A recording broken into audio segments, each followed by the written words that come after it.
Hello दोस्तों, कैसे हैं आप सभी का स्वागत है एक बार फिर से आज की करंट अफेयर की क्लास में। आज है 21 सितंबर 2021 और आज से जुड़े हुए जितने भी करंट अफेयर हैं आप सभी से डिस्कस किए जाएंगे। ये सेशन आप सभी के लिए सभी परीक्षाओं के लिए महत्वपूर्ण है, तो आप सभी से रिक्वेस्ट है कि इस वीडियो को पूरा देखें जिससे आप सभी को हमारे द्वारा दी जा रही प्रत्येक जानकारी प्राप्त हो सके। तो अपने सेशन की तरफ मूव करेंगे इससे पहले आप सभी को बताना चाहेंगे, अगर आपने अभी तक हमारे YouTube channel study with Tiwari ji को सब्सक्राइब नहीं किया है तो इसे सब्सक्राइब कर लीजिए। साथ साथ अगर आपको हमारा वीडियो पसंद आता है तो इसे लाइक और शेयर जरूर कीजिए। तो अपने पहले क्वेश्चन की तरफ मूव करेंगे। 21 सितंबर 2021 का आप सभी का करंट अफेयर है और पहला क्वेश्चन आप सभी से पूछा गया है कि हाल ही में किसने पंजाब के नए मुख्यमंत्री पद की शपथ ली है। तो आप सभी का इसका सही आंसर क्या हो जाएगा, तो रणजीत सिंह चन्नी ने हाल ही में पंजाब के नए मुख्यमंत्री पद की शपथ ली है। तो आप सभी को याद कर लेना है इनका नाम क्या है, तो रणजीत सिंह चन्नी इनका नाम है। अब इन्होंने किनके स्थान पर मुख्यमंत्री पद के लिए इन्हें चुना गया है, तो आप सभी को याद कर लेना है कैप्टन अमरिंदर सिंह ने हाल ही में यहाँ के मुख्यमंत्री थे, पंजाब के मुख्यमंत्री थे, इन्होंने इस्तीफा दे दिया है। उनकी जगह पर रणजीत सिंह चन्नी को चुना गया है, तो आप सभी को याद कर लेना है। बात की जाए रणजीत सिंह चन्नी को, तो ये पंजाब के पहले दलित मुख्यमंत्री हैं, साथ साथ पंजाब के 16वें मुख्यमंत्री हैं और वह चमकौर साहिब विधानसभा क्षेत्र से विधायक भी हैं, तो आप सभी को याद कर लेना है। पंजाब कांग्रेस विधायक दल के नेता के रूप में इन्हें चुना गया है, तो आप सभी को इन्हें भी याद कर लेना है। तो टोटल जितने भी पॉइंट आप सभी से डिस्कस किए गए हैं आप सभी के लिए इंपॉर्टेंट है, इन्हें आप सभी को याद करते हुए चलना है। सबसे मुख्य जानकारी आप सभी के लिए ये है कि ये पंजाब के पहले दलित मुख्यमंत्री हैं, साथ साथ पंजाब की ये 16वें मुख्यमंत्री हैं, आप सभी को याद कर लेना। और किनकी जगह पर इन्हें मुख्यमंत्री बनाया गया है, तो कैप्टन अमरिंदर सिंह ने इस्तीफा दे दिया है, उनकी जगह पर रणजीत सिंह चन्नी को पंजाब का नया मुख्यमंत्री चुना गया है, आप सभी को याद कर लेना है। पंजाब के विषय में कुछ जानकारी आप सभी से शेयर की गई है, इसे आप सभी को मुख्य रूप से याद कर लेना है। पंजाब की राजधानी चंडीगढ़ है, यहाँ के राज्यपाल बनवारी लाल पुरोहित हैं, आप सभी को याद कर लेना है। और पंजाब के मुख्यमंत्री रणजीत सिंह चन्नी हैं, जैसा कि हमने आप सभी को अभी बताया है।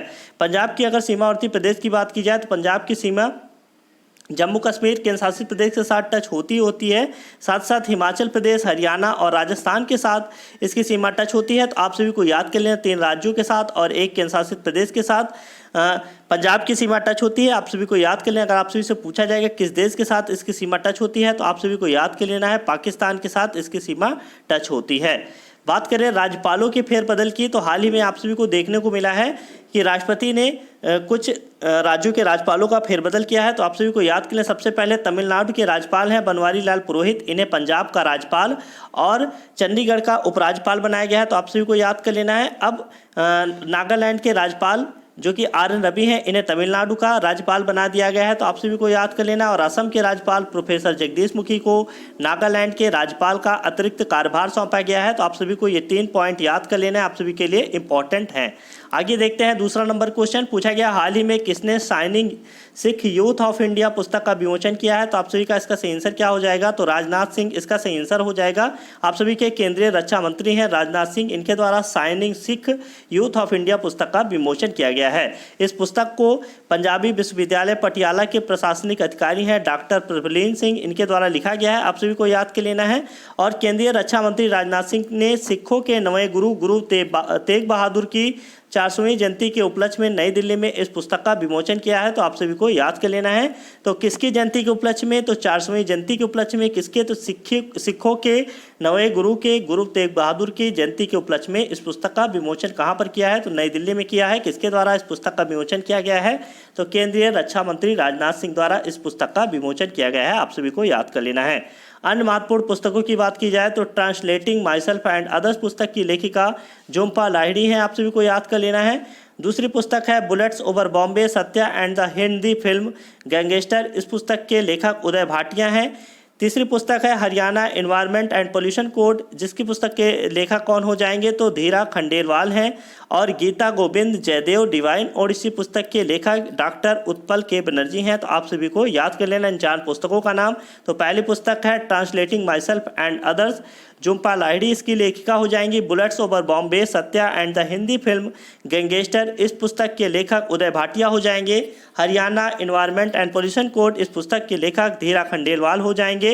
और गीता गोविंद जयदेव डिवाइन ओडिसी पुस्तक के लेखक डॉक्टर उत्पल के बनर्जी हो जाएंगे। तो आप सभी को इन 4 पुस्तक को याद कर लेना आप सभी के लिए इंपॉर्टेंट है। तीसरा नंबर क्वेश्चन की तरफ मूव करते हैं। पूछा गया हाल ही में LIC ने एक नया मोबाइल ऐप लॉन्च किया है, इसका नाम है प्रगति। आप सभी को बताना है इसमें P का अभिप्राय क्या है। तो आप सभी का इसका सही आंसर क्या हो जाएगा।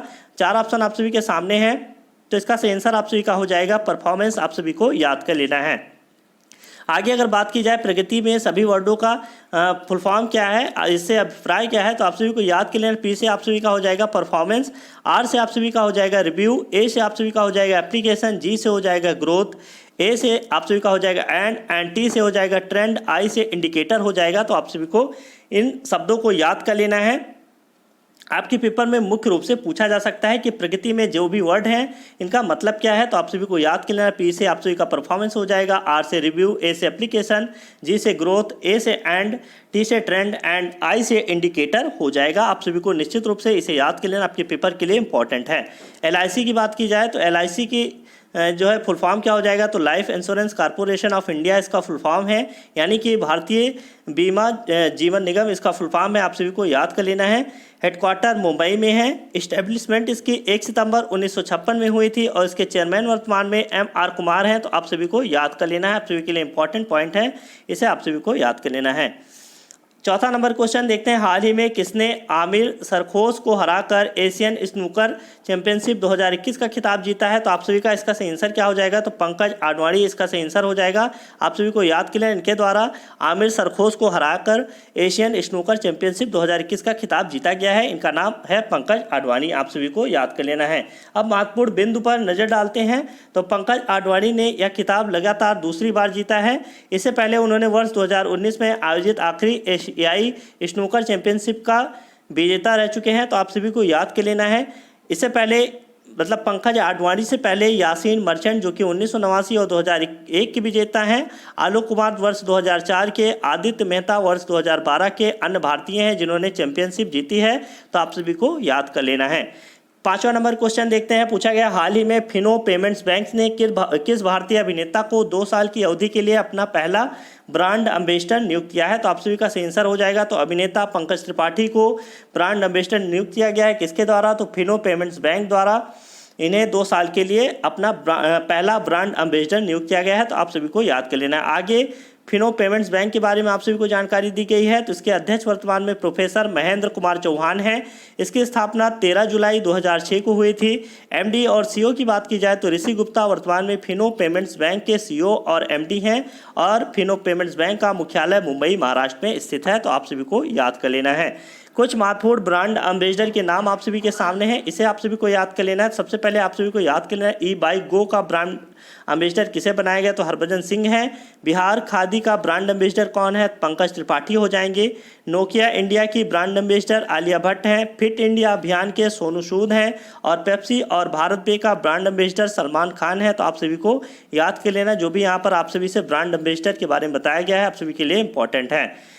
देखते हैं 6वां नंबर क्वेश्चन। पूछा गया जापानी खेल उपकरण कंपनी है एसिक्स ने किस भारतीय एथलीट को अपना ब्रांड एम्बेसडर नियुक्त किया है। तो आप सभी का इसका सही आंसर क्या हो जाएगा, तो आप सभी को याद कर लेना है। जोशना चिनप्पा को इसने अपना ब्रांड एम्बेसडर बनाया है। इसका नाम क्या है, तो एसिक्स कंपनी है। ये जापानी खेल उपकरण कंपनी, इसका नाम है एसिक्स। तो आप सभी को याद कर लेना, इसने जोशना चिनप्पा को अपना ब्रांड एम्बेसडर बनाया है। कुछ अन्य खिलाड़ी की बात की जाए जो ब्रांड एम्बेसडर हैं वर्तमान में, तो आप सभी को याद कर लेना। ग्लेनमार्क फार्मा का ब्रांड एम्बेसडर रोहित शर्मा है। डिजिटल इंश्योरेंस का ब्रांड एम्बेसडर विराट कोहली हैं। सैनिटाइजर निर्माण करने वाली कंपनी है वाइज, इसके ब्रांड एम्बेसडर विराट कोहली हैं। और रेड देने वाली कंपनी न्यू ग्रोथ का ब्रांड एम्बेसडर कौन है, तो क्या हो जाएंगे, तो अजिंक्य रहाणे हो जाएंगे। तो आप सभी को याद कर लेना है, आप सभी के लिए इंपॉर्टेंट पॉइंट है। आगे देखते हैं 7वां नंबर क्वेश्चन। पूछा गया है विश्व आर्थिक मंच यानी कि WEF की अगली वार्षिक बैठक जनवरी 2022 में कहाँ होना प्रस्तावित है। तो आप सभी का इसका सही आंसर क्या हो जाएगा, तो दावोस स्विट्जरलैंड में इसे होना प्रस्तावित है। तो आप सभी को याद कर लेना है, यानी विश्व आर्थिक मंच की अगली वार्षिक बैठक जो कि जनवरी 2022 में होना प्रस्तावित है, इसे कहाँ पर आयोजित किया जाना है, तो दावोस स्विट्जरलैंड में इसे आयोजित किया जाना है। आप सभी को याद कर लेना है। बात की जाए WEF की, तो इसका फुल फॉर्म है वर्ल्ड इकोनॉमिक फोरम। इसका हेडक्वार्टर क्लोगनी स्विट्जरलैंड में है। तो आप सभी को याद कर लेना है। इसके फाउंडर क्लॉस एम स्वाब हैं। आप सभी के लिए यहाँ पर हिंदी में इसका उच्चारण भी दिया गया है, तो आप सभी को पढ़ने में आसानी होगी, इसे आप सभी को याद कर लेना है। बात की जाए कि इसकी स्थापना की तो जनवरी वर्ष 1971 में इसकी स्थापना हुई थी। इसके लीडर वर्तमान में क्लॉस श्वाब हैं, तो आप सभी को याद कर लेना। और इस शिखर सम्मेलन का विषय क्या था, ये आप सभी के लिए महत्वपूर्ण है। तो एक साथ काम करना, विश्वास बहाल करना, इसका विषय था। इस शिखर सम्मेलन का विषय होगा, आप सभी को याद कर लेना है। 8वां नंबर क्वेश्चन पूछा गया, हाल ही में किस राज्य ने कैटली को राज्य मछली घोषित किया है? तो आप सभी का इसका सही आंसर क्या हो जाएगा? तो सिक्किम राज्य ने कैटली को राज्य मछली घोषित किया है। बात की जाए सिक्किम राज्य की, तो सिक्किम राज्य की राजधानी गंगटोक है। इसका निर्माण 16 मई 1975 को हुआ था। यहाँ के राज्यपाल गंगा प्रसाद हैं।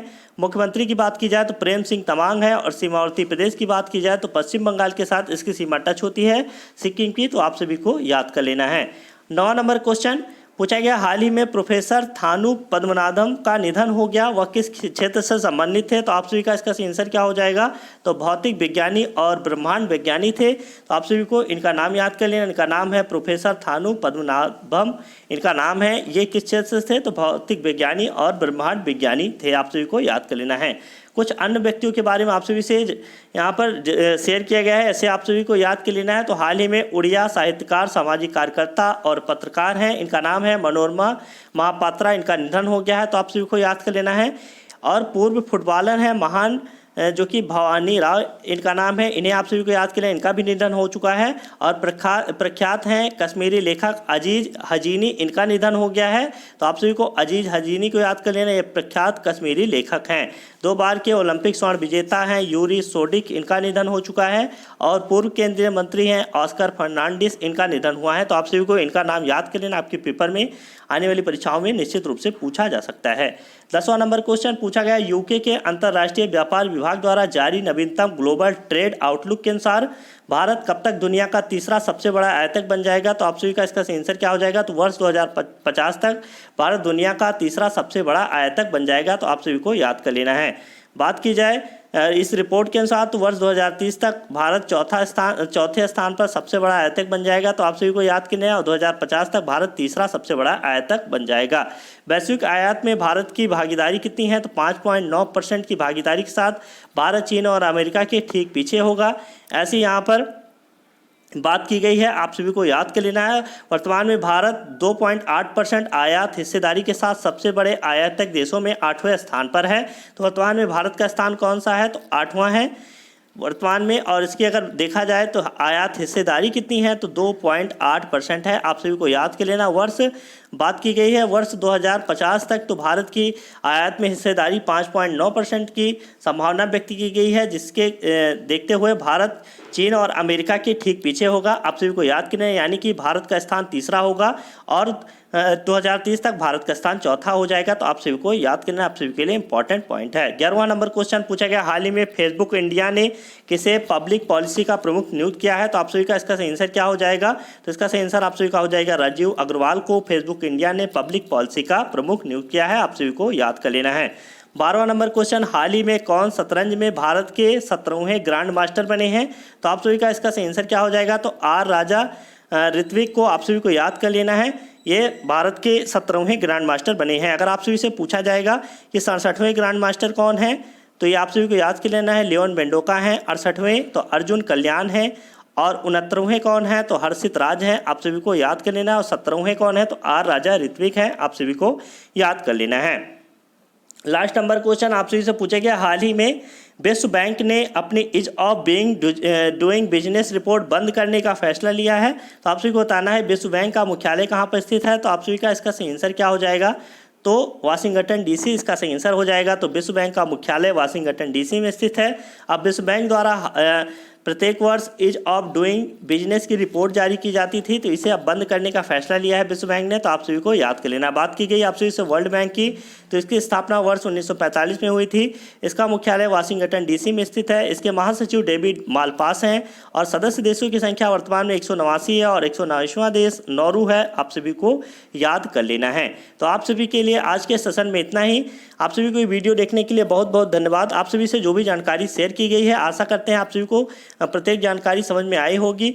अपने विचारों को कमेंट बॉक्स में ज़रूर व्यक्त करें। और आप सभी से निवेदन, अगर आपने अभी तक हमारे YouTube चैनल को सब्सक्राइब नहीं किया है तो इसे आज ही सब्सक्राइब कर लीजिए। साथ साथ अगर आपको ये वीडियो पसंद आए तो इसे लाइक और शेयर जरूर कीजिए। तो आप सभी को मिलेंगे अब 22 सितंबर 2021 के करंट अफेयर में। तब तक के लिए नमस्कार, जय हिंद।